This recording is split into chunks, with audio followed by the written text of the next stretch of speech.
Isa na namang manipis na phone ang inirelease ng Infinix at ito naman yung Infinix Hot 60 Pro. 6.6mm yung design nito. Pero hindi lang yung design ng manipis, pati na rin yung presyo.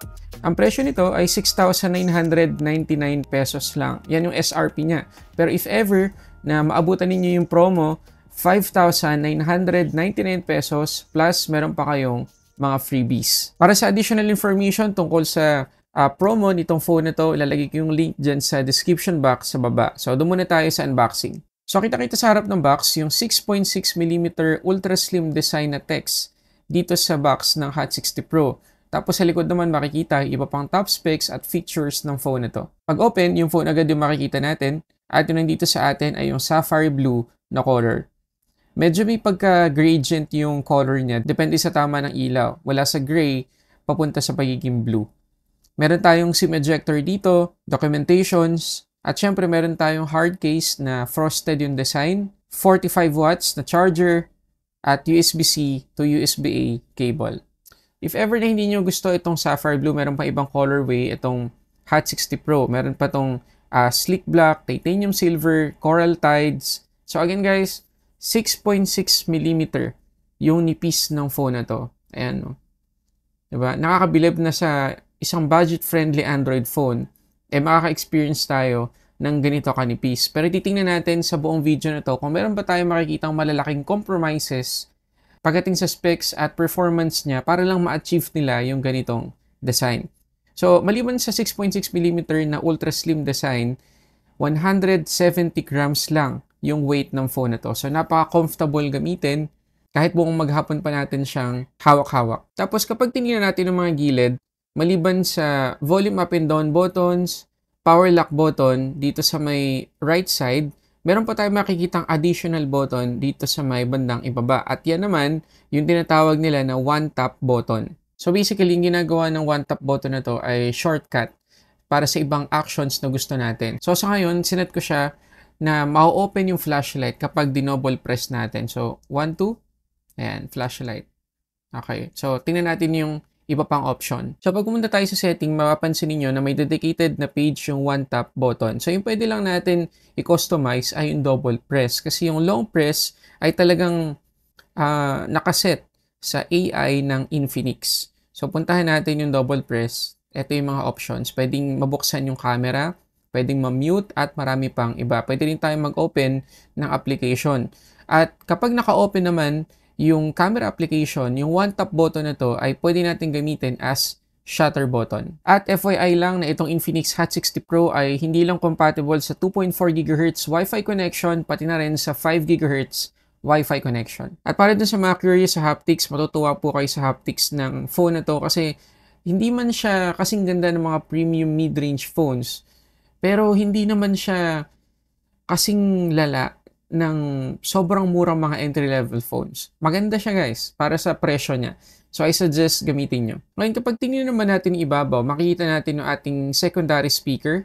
Dito naman sa may left side, makikita natin yung ating SIM tray. So ito guys yung SIM tray ng Infinix Hot 60 Pro. Good news, kasi hindi lang dalawang nano SIM na pwede nating ilagay.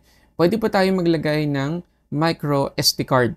So hindi hybrid yung SIM tray nitong phone na to. Yun nga lang, as expected, dahil budget-friendly Android phone to, hindi to, wala tong support sa eSIM. So, if ever man na naka-eSIM tayo ngayon, mapipilitan tayong bumalik sa physical SIM. Tapos, ang maganda pa rito sa Infinix Hot 60 Pro, meron tong IP64 na protection. So, hindi agad-agad mapasukan ng alikabok or talsik ng tubig if ever man na mabasa to ng ulan. Ngayon, pagdating naman sa display ng phone na to, meron tong 6.78-inch LTPS AMOLED 1.5K resolution at 144Hz naman yung kanyang max refresh rate. Meron pa tong Corning Gorilla Glass 7i na protection at aabot ng 4,500 nits yung peak brightness nito. At pagdating naman sa color accuracy, 100% DCI-P3 yung color coverage niya. At sa totoo lang, ilang beses kong dinouble check yung specs ng phone na to kung tama ba yung nakikita ko? Kasi for 6,999 pesos, isipin nyo, sobrang ganda ng specs ng display nito. 144Hz, tapos AMOLED, 1.5K resolution. Grabe. Ang layo na talaga ng narating ng mga entry-level phones. At kung titingnan naman natin yung bezels ng phone na to, hindi naman sobrang halata, pero konting-konti lang naman na mas makapal yung chin compared sa ibang mga sides. Pero yan ay kapag tinitigan mo na talaga. Pero sa unang tingin, kita nyo naman, parang proportion na proportion yung bezels niya. Ngayon, kung titingnan natin yung display settings, meron tayong color style dito na pwedeng pagpilian, bright colored original, tsaka pwede nating i-customize at i-adjust yung kanyang color temperature. Pagdating naman sa kanyang refresh rate, meron tayong auto switch standard, tsaka high. So, ito na naman yung kailangan nating linawin, ano? Hindi po palaging naka 144 Hz yung phone na to. So, sa ngayon, naka-auto tayo at makikita ninyo na buwababa naman siya to 60, which is good. Good news yan. Ngayon, kapag tinouch natin, ayan, naglalaro lang siya to 90 or 120 Hz. So, paano natin may utilize yung 144 Hz na refresh rate? So, balik lang tayo dun sa display settings. Punta tayo dun sa screen refresh rate. Meron tayong high dito. Select lang natin yung high. Tapos, pwede na siyang umabot ng 144 Hz. Pero, again, hindi sa lahat ng application ay may experience po natin yan. Customize lang natin at makikita ninyo na 3 pa lang sa ngayon yung pwedeng gumamit ng mataas na refresh rate na yan. Kapag nasa settings tayo, messages, at phone. The rest, ang pwede na lang nating i-select na pinakamataas na refresh rate para sa isang application ay 120. So sa ngayon, yung 144 Hz na refresh rate or max refresh rate nitong Hot 60 Pro ay pwede nating ituring na future-proofing.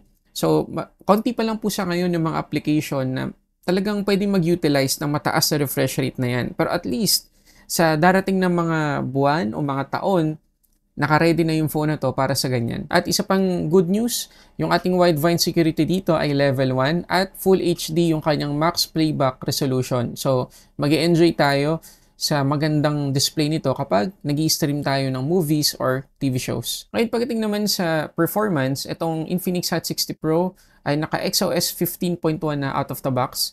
Tapos, Android 15 na yan, Helio G200 yung chipset, 8GB LPDDR4X yung RAM, at 256GB na UFS 2.2 naman yung kanyang storage. So, meron tayong MEMfusion dito at pwede nating dagdagan ng up to 8GB yung 8GB na physical RAM. Kaya makikita nyo dito sa box ng Infinix Hot 60 Pro ay 16GB po yung nakalagay. Kaya 8 plus 8 yung maliit na mga text dito. So, ganun po yung pwede natin gawin para ma-achieve natin yung 16GB of RAM. Pero check muna natin kung malaki ba talaga yung epekto sa performance ng MEMfusion.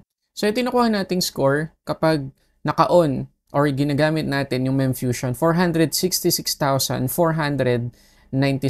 which is not bad. Okay na po yan. Ngayon, paano naman kung i-off natin yung MEMfusion? Ito naman yung score na nakuha natin, 470,356. So, may kaunting boost sa performance kung hindi po natin gagamitin yung MEMfusion. Pero kung talagang kailangan natin ng 16GB of RAM, naka-ready lang naman po dyan sa setting. At before ko pa makalimutan, naka-in-display fingerprint scanner nga pala tayo dito. So, reliable naman siya. So, kapag naka-off, madali naman nating ma-unlock. Tapos, pagdating naman sa wildlife stress test, makikita ninyo na nabawasan lang tayo ng 4% sa battery after yung test. Tapos, nadagdagan lang tayo ng 5 degrees. So, not bad yung battery consumption, not bad din yung kanyang thermals. Ngayon, kung titingnan natin sa mismong gameplay dito sa Asphalt, hindi niya na-generate lahat ng graphics as expected kasi hindi ganun ka-powerful yung Helio G200.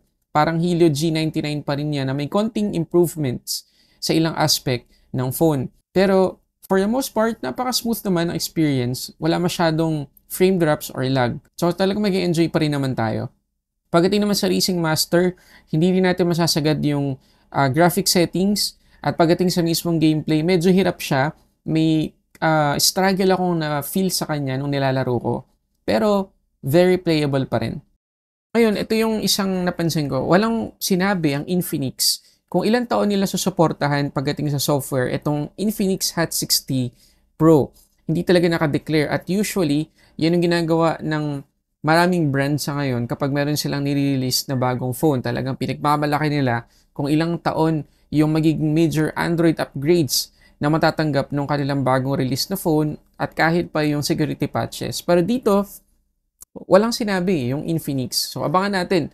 Baka sa mga susunod na buwan or weeks, meron silang i-announce tungkol sa bagay na yan. Pero sa paggamit ko dito sa phone na to, meron akong na-receive na isa na software update. At yan yung July 2025 na security patch. So at least meron tayong maaasahan na possibility na maganda yung magiging software update dito sa Infinix Hot 60 Pro. Ngayon pagdating naman sa battery nitong phone na to, meron tayong 5,160 mAh na capacity at capable yan sa 45 watts na charging speed. At ito yung SOT na nakuha natin dito sa phone na to. 12 hours, 45 minutes, almost 13 hours. Hindi naman masama. I mean, hindi rin naman siya nakaka-disappoint, pero hindi rin nakaka-wow. Alam niyo yun, saktong-sakto lang talaga. At sana ma-improve pa yan sa mga susunod na software updates kapag meron pa tayong na-receive.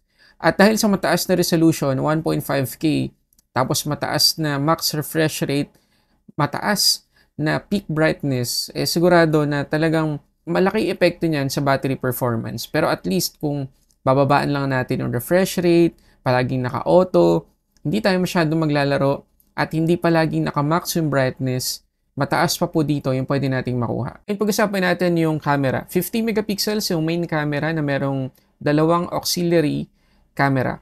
13 megapixels naman yung selfie camera. So tingnan natin yung mga sample photos at videos.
Okay, so yun na lahat yung mga gusto kong i-share tungkol dito sa Infinix Hot 60 Pro. Bibili nyo ba yung phone na to? Paki-comment dyan sa baba. At if ever na meron kayong alam tungkol dun sa sinasabi ko kanina na software support, paki-comment na lang din dyan kung ilang taon yung pre-promise dito ng Infinix. Pero sa ngayon, masasabi ko sulit tong phone na to. Isipin nyo yung specs. Hindi natin aakalain na maisisiksik nila yan sa ganitong presyo at nipis ng phone. Nakakabilib lang. So, sana ipagpatuloy pa yan ng Infinix sa mga susunod na taon.